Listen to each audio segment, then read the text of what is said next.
Do you yearn for travel that involves outdoor adventure and learning? I do. I also have a passion for all things farming and agriculture. I've traveled to exotic jungles to learn about growing chocolate. I even once owned my own organic vegetable and sunflower farm. And now I'm planning my journey back to agriculture. Agritourism, defined as travel that involves some type of agricultural experience. Agritourism is all about entertaining. But the marketing strategist in me knows that, at its core, agritourism is really about educating, and education affects change. My future farm needs to deliver a profound experience to all of its visitors. It needs to educate people about food, health, and climate. Join me to learn from experienced agritourism farmers and entrepreneurs and help me build my future farm strategy. And who knows, maybe one day soon you'll find yourself in a tropical jungle cutting open cacao pods with a machete, or savoring an outdoor plant-to-plate community dinner with 100 guests at a farm in Illinois. So let's tap into the agritourist in you. When I first interviewed Kara and Matt from Rutters Ranch, we talked about veteran farmers strengthening America's food system. But in this follow-up conversation with Kara, what struck me most wasn't just the growth of their programs. It was the depth of purpose behind everything they're building.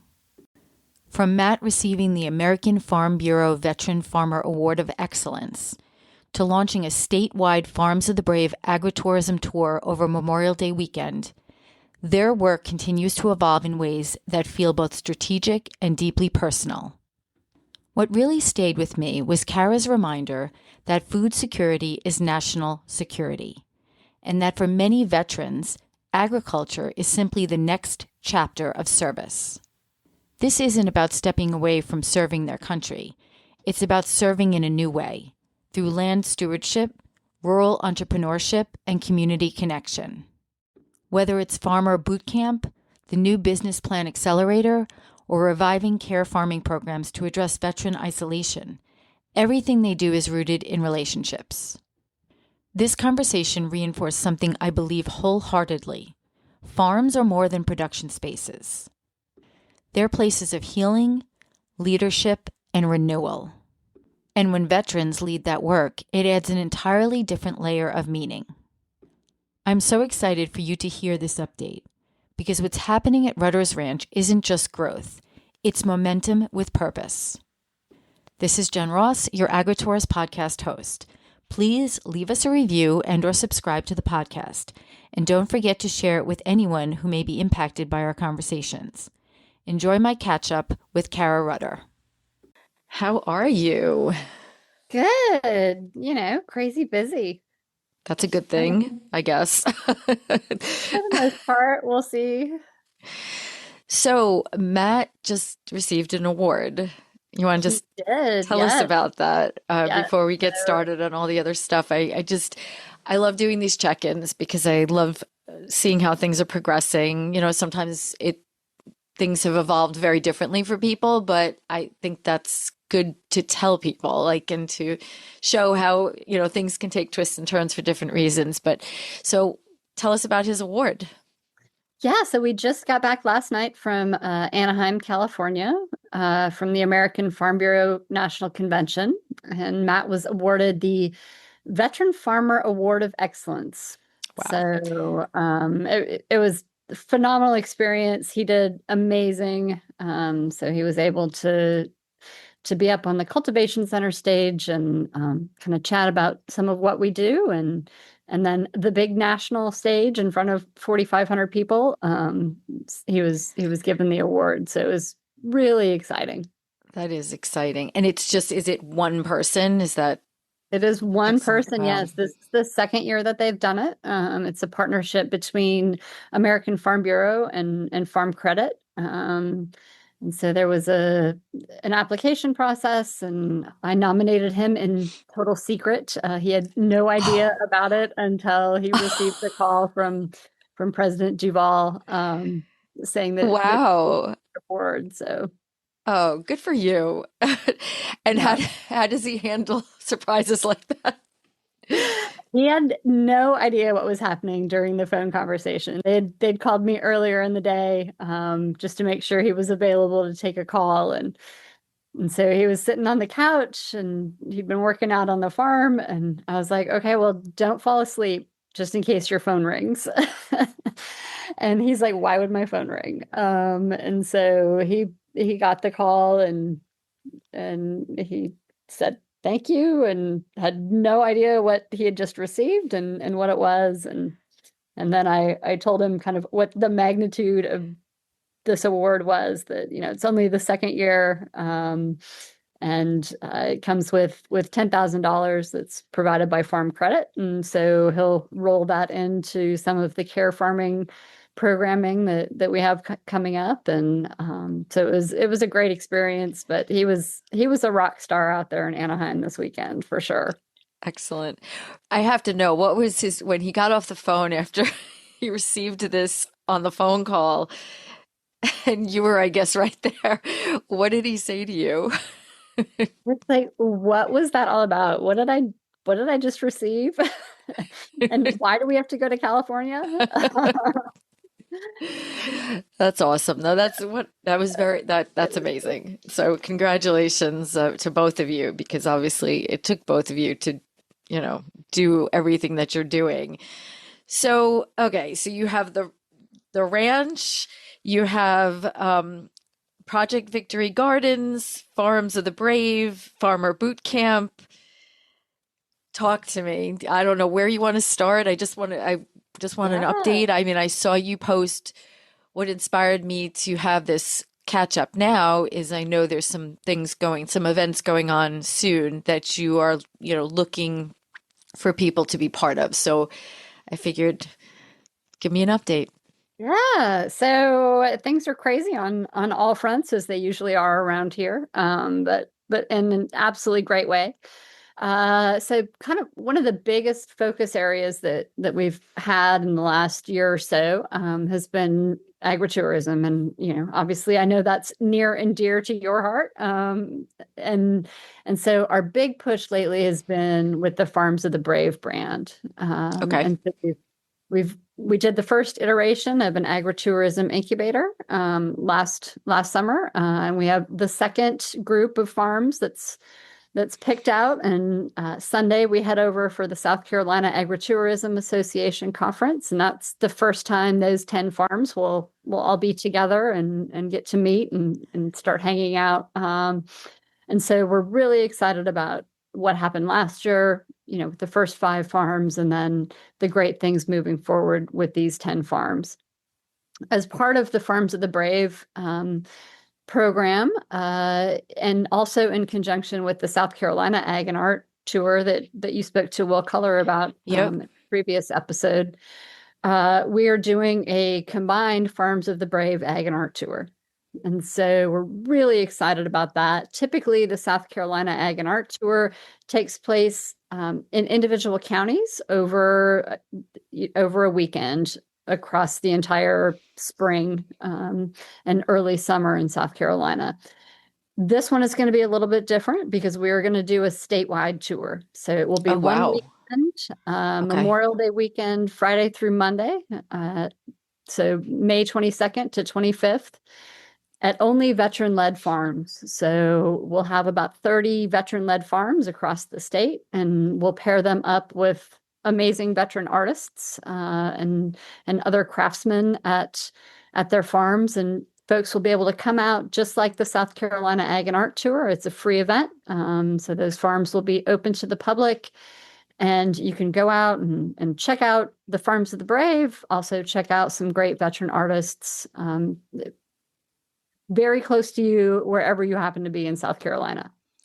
That's amazing. So what made you go full state versus just, I guess, your more local area? Right. So most of what we do, we kind of work at the state level on most of our projects. Okay. And while there are a ton of veteran-led farms, we didn't want to break them up across the state, Yeah. and just do a county or regional. So we just are going with the whole state. The great thing about South Carolina is it's not that big a state. So you can get, I think our newest farm is down on Dafuski Island, down just out of Beaufort. And then we have another one up in Long Creek. So the two farthest areas in South Carolina, and you can still probably get between them in about 4.5 hours. So it makes it a lot of fun.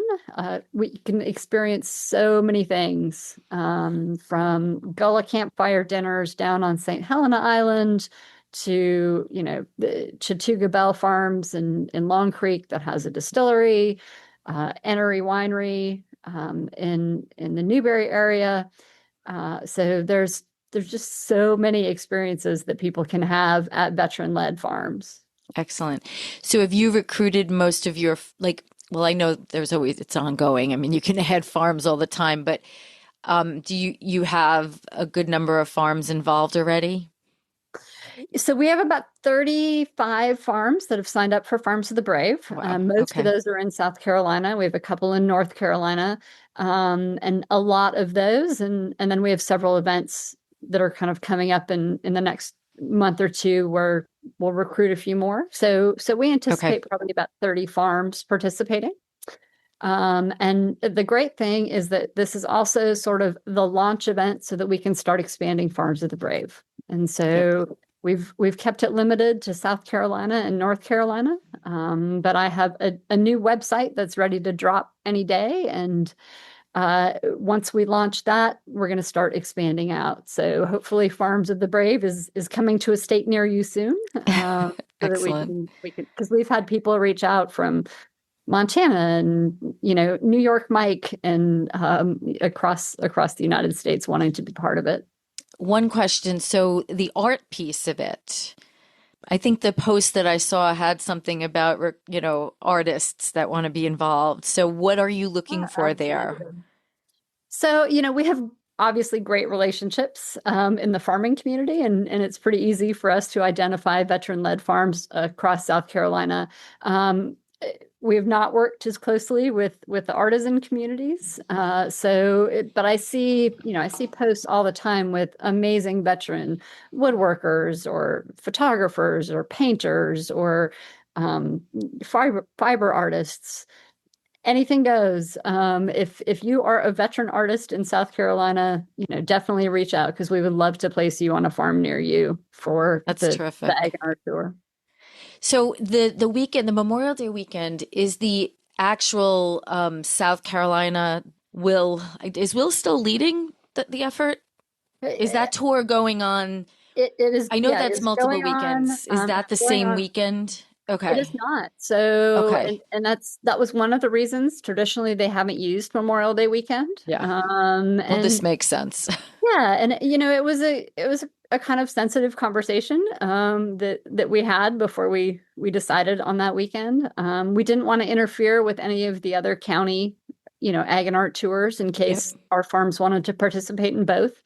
But we really think that we can do this event, on a time that's pretty sensitive for a lot of veterans, but highlight that, right? Draw attention to it and do it in a really, really sensitive way to highlight their experience, to tell the stories about why we have Memorial Day, about, their Yep. friends that didn't make it back. And because that's a really big part of why a lot of veterans go into agriculture, is those experiences, is, trying to cope with the ones that they lost and the ones that didn't make it home. And so I think that we'll really use that opportunity to sort of highlight those experiences, highlight that service, and do it in a way that shows this is just the next chapter of service.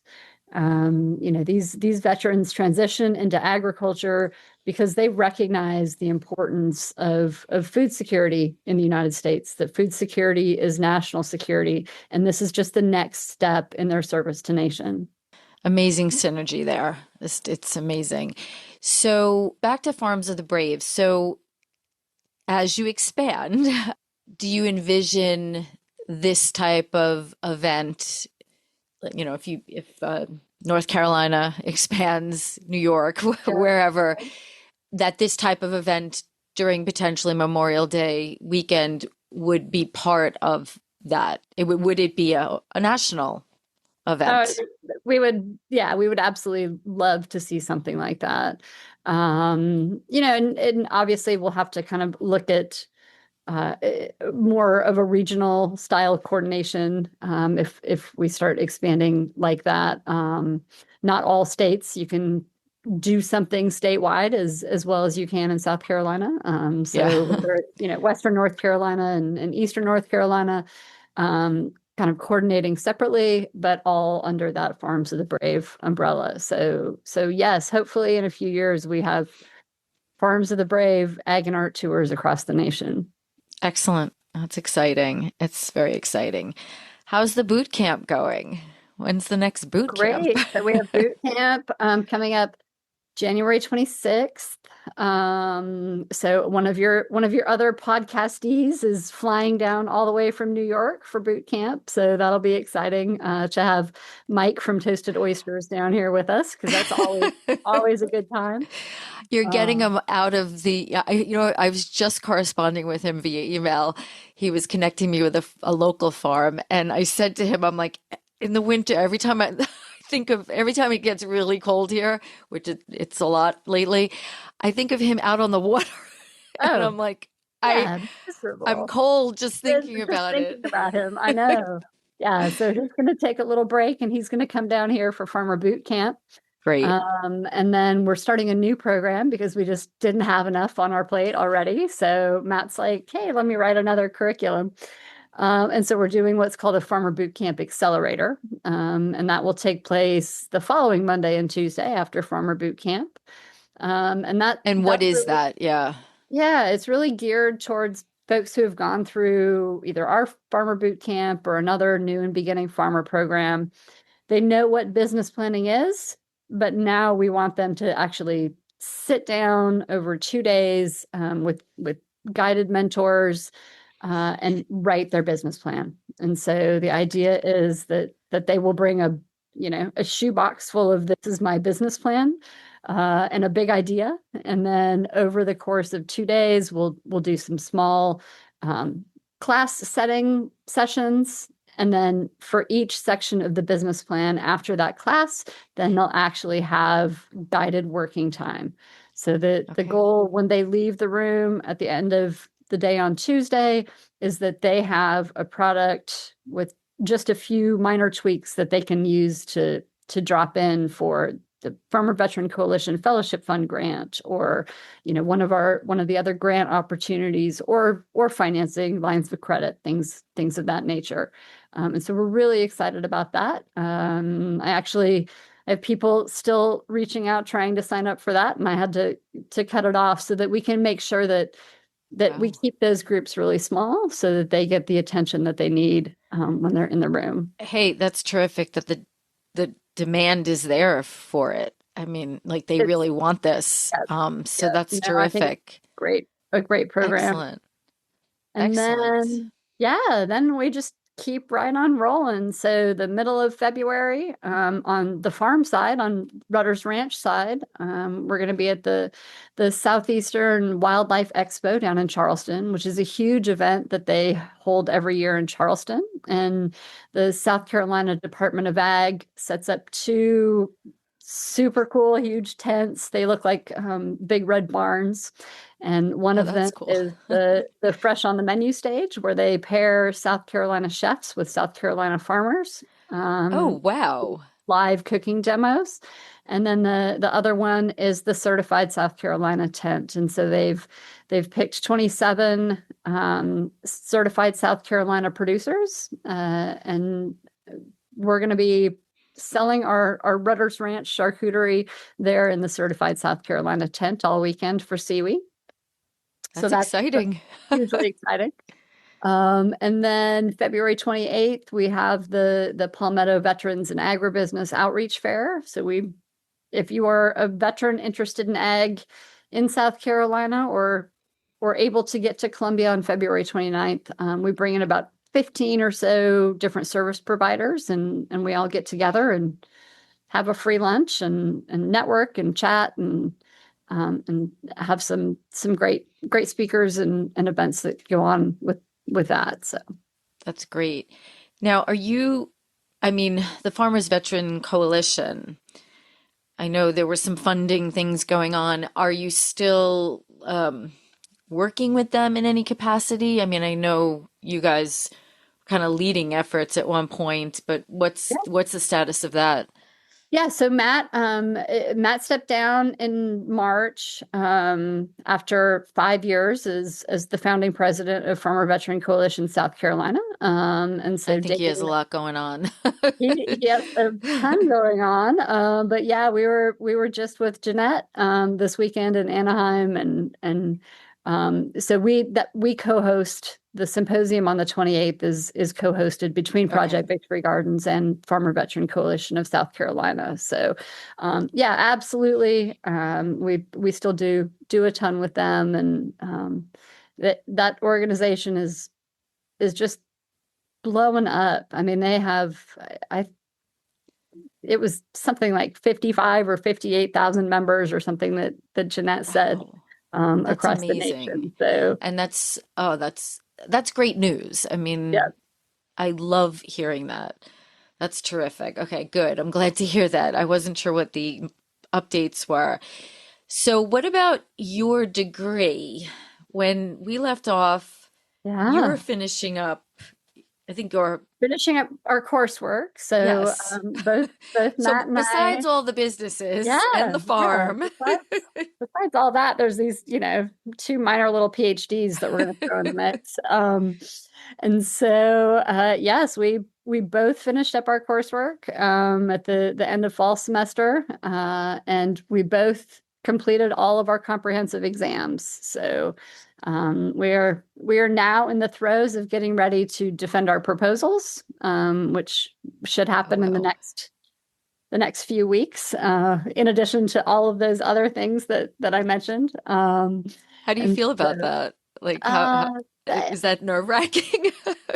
it's not quite as nerve-wracking as the comprehensive exams. That was kind of the Okay. big one. Yeah, for me, I actually, if we're around the farm, there's so many distractions. So for my comprehensive exams were over 15 days, and I actually Wow. took 7 of those days and went down to Wild Goose Flower Farm, one of our agritourism incubator farms, and she's got this super cute little cottage on the flower farm, and so I went and stayed on the flower farm for a week and just wrote. But that was about 150 pages for those 2 weeks. So Now, remind, and whatever you can't talk about, if you can't talk about any of it, but remind me, your thesis was what?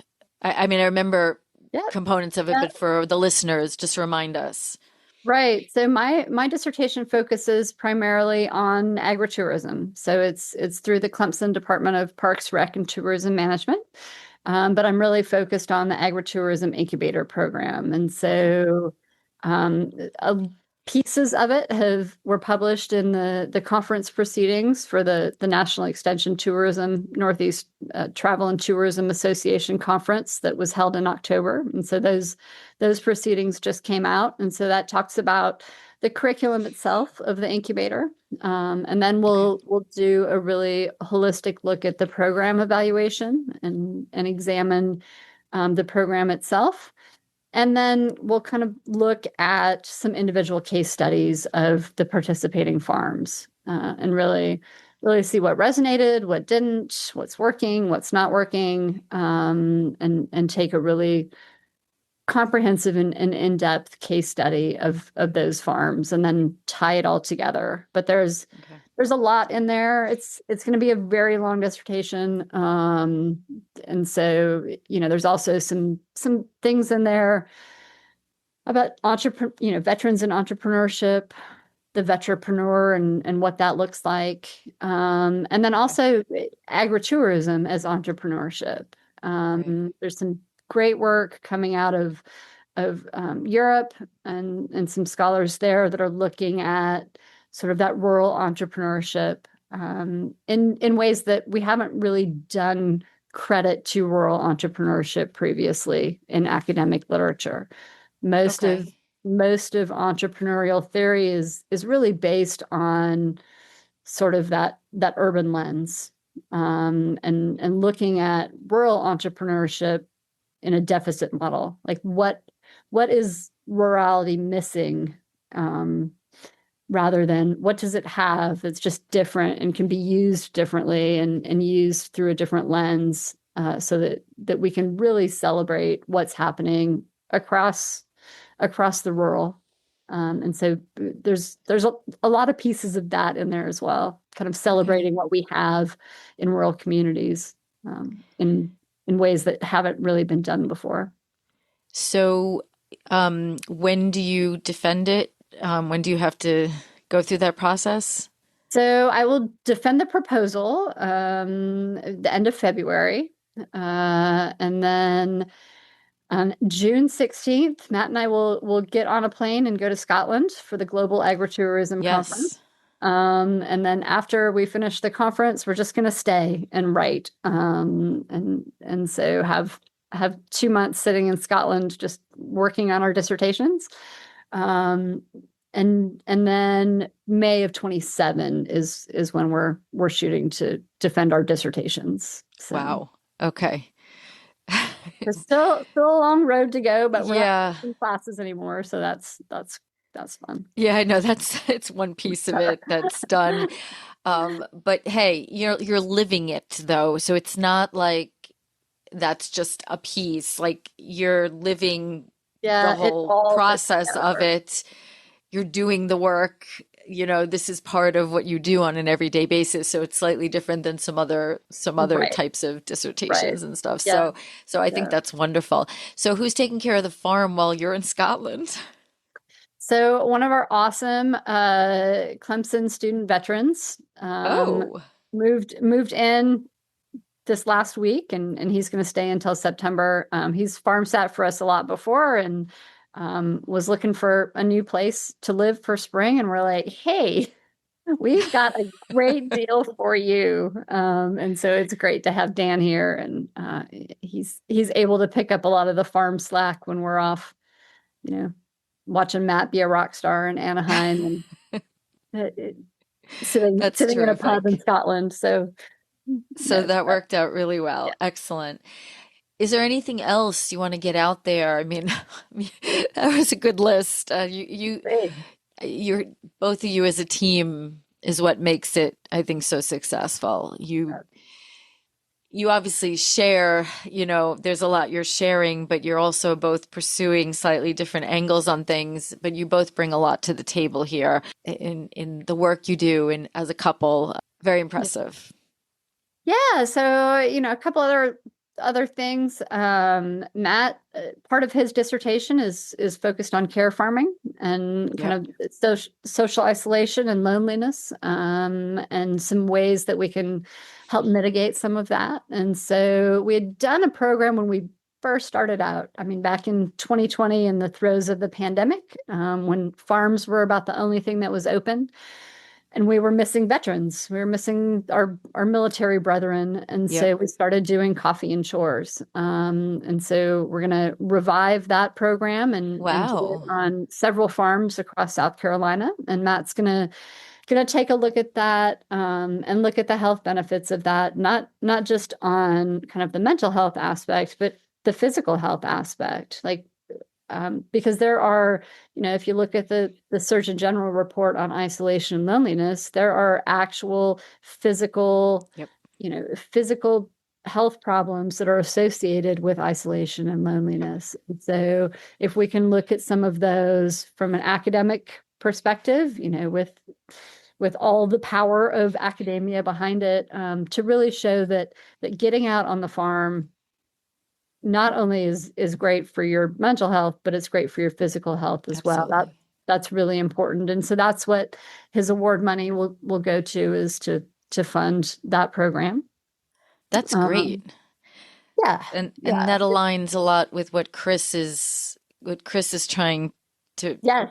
to do. Oh, We've had numerous conversations, and I was in Sicily in October on woofing. yep. I was working at a farm, volunteering at a farm, and I'm going back to that farm to help them with some agritourism initiatives and for my own personal benefit because it was just amazing there. But actually, Chris is actually in Italy at the same time Oh, and perfect. flying down to this farm. He wants to connect with them. So I'm going to introduce them and we're going to be working at the farm together. And then we're flying back to meet some of his family His farms in family. Tuscany. Oh, that's amazing. So yeah, it all kind of was coincidental. It just the timing of everything. So I'm so looking forward to that. And I know he's going to be taking a deep dive starting in March, looking at all this. So we've been talking a lot about it. It's exciting, really exciting. It's so exciting. And that was really we'd sort of done care farming without knowing that we were doing care farming before. And it wasn't really until we met Chris and sat down with Chris in Bolzano that Matt's dissertation really took sort of a care farming Oh, that's focus. great. And so they're texting all the time. In fact, I think we need to have a call with him this week. But That's great. yeah, he's doing great stuff. And it's, it just reinforces the idea that it's all about connections and relationships, and Yep. the entire success of all of our programming is built on connections and relationships. I mean, Matt received this big huge award, but it's not just a Matt thing or even just a Matt and Kara thing. It is because of the connections and relationships that we have, that every time we come up with a new and crazy idea, they're like, sure, we're in, we'll do it. What do you need from us? And they're always there. And so we definitely appreciate that. And Excellent. Wow, you have a lot going on, and definitely keep me posted if there's anything I can do to help. And I'm sure, given all the connections here between Mike and Chris, and we'll stay in touch because if there's anything I can do to help with what you're doing, I would love to. I believe in everything you're doing, and I think it just helps to make the world a better place. So thank you. well, and it's a lot of fun. We get to Yes, have farm exactly. fun every day. Some people don't look at it that way, but I think they just need to give it an opportunity. Yeah, Once yeah. when you're there, I know, yes, it's hard work. I'm not minimizing that, but there's just such a richness to it that it just doesn't feel that hard. So exciting. All right. Well, Kara, thank you for taking the time. And like I said, if there's anything you need me to get out as well, I will. Good luck with your new crew coming in for the boot camp. That should be exciting. It's always a good time. Excellent. All right. Well, you take care and we will talk soon. Okay. Awesome. Bye. Thanks, Jen. I hope our Agritourist podcast prompts you to think more about where your food comes from, whether it be your vegetables, fruits, meats, and even those sweet treats. Don't forget to subscribe and share this podcast with someone you think may truly benefit from or be inspired by it. Visit us at agra-tourist.com. Until next time.